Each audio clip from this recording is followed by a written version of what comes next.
香港朋友大家好啊，我係 David。今日咧，我哋介紹一個咧喺中山嘅屋苑，叫南城香山小鎮。其實點解會嚟到呢個樓盤呢？因為近排網上咧好多客戶私信我，佢想揾啲低總價，然之後空氣要好咧，小區咧又要大嘅屋苑，仲有屋苑咧自帶咧就係港珠澳大橋嘅巴士，大約咧半個鐘頭左右咧就可以去到港珠澳大橋關口啦，珠海口岸嗰邊。費用咧50蚊。今日我哋就嚟咗呢個樓盤，同大家拆解下呢個樓盤。香港朋友啊，75平方，我第一次見到咧入戶有咁大嘅空間，收納同埋呢個採光。U 型嘅廚房咧有咩好處咧？佢嘅空間咧利用率咧係非常之大嘅。咁呢邊咧就係我哋食飯嘅一個4人飯台，75平方戶型，客廳竟然有3.9米，非常之闊啊！咁行到前面少少咧，就可以望到我哋嘅一個江景啊！左側咧都可以望到江景嘅。呢個戶型咧，佢有咩好處咧？其實佢動靜分離嘅。呢邊咧係動，呢邊咧係靜，所以咧佢有2間房。呢邊咧就可以作為一間咧我哋嘅長輩房或者係兒童房嘅。兒童房行出嚟咧，呢邊咧客廁，呢間就可以作為主人房啦。因為佢嘅採光咧真係好靚嘅，每日都可以望到一個江景啊！咦，睇到呢個咁靚嘅江景又咁實用戶型，大家係咪好好奇呢個單位幾錢呢？ Total 50到60個咧就可以立低佢啦。電梯出嚟咧，我哋上到8樓咧，呢個就89方嘅3房2廳2廁。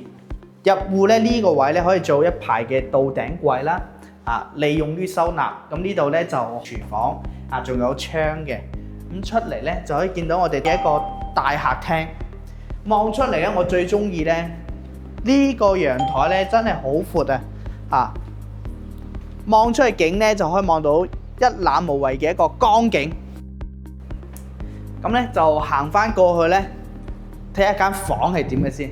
房嘅嗰個空間都好好喎，呢個可以作為工作室啦，對面呢個客廁乾濕分離嘅。呢間房咧都幾好喎，可以用嚟做兒童房，跟住咧就主人房，呢邊就乾濕分離嘅洗手間啦。呢間房咧就可以擺個1.8米嘅床，咁每日咧都可以望到咁靚嘅一個江景。呢個單位咧其實咧而家做緊promo咧，大約我了解到咧就60到70個 W 咧就可以立低佢。咁再睇大啲嘅。98方咧，佢係豎廳嘅設計啦。首先佢嘅呢個客廳開間咧係4.23米乘6.2米嘅，咁陽台咧就有1.8米乘5.4米嘅一個長度。廚房真係大 U 型啦，雙門嘅雪櫃咧係擺得落嘅。咁房間咧，其中有2間房咧都係望翻呢個江景嘅。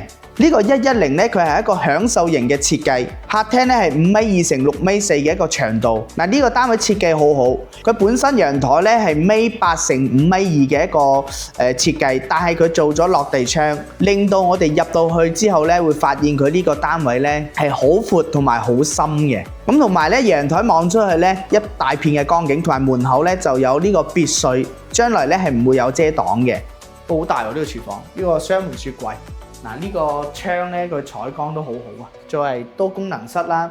咁呢度就係客廁，呢間就兒童房啦，係嘛？呢個洗手間好大喎，乾濕分離，設計都幾好。呢間主人房，呢邊仲可以有個衣櫃收納嘅。嗰邊方向咧仲可以望到啲江景嘅，大部分江景都好靚。你哋個樓盤又睇晒啦，你覺得呢個樓盤點啊？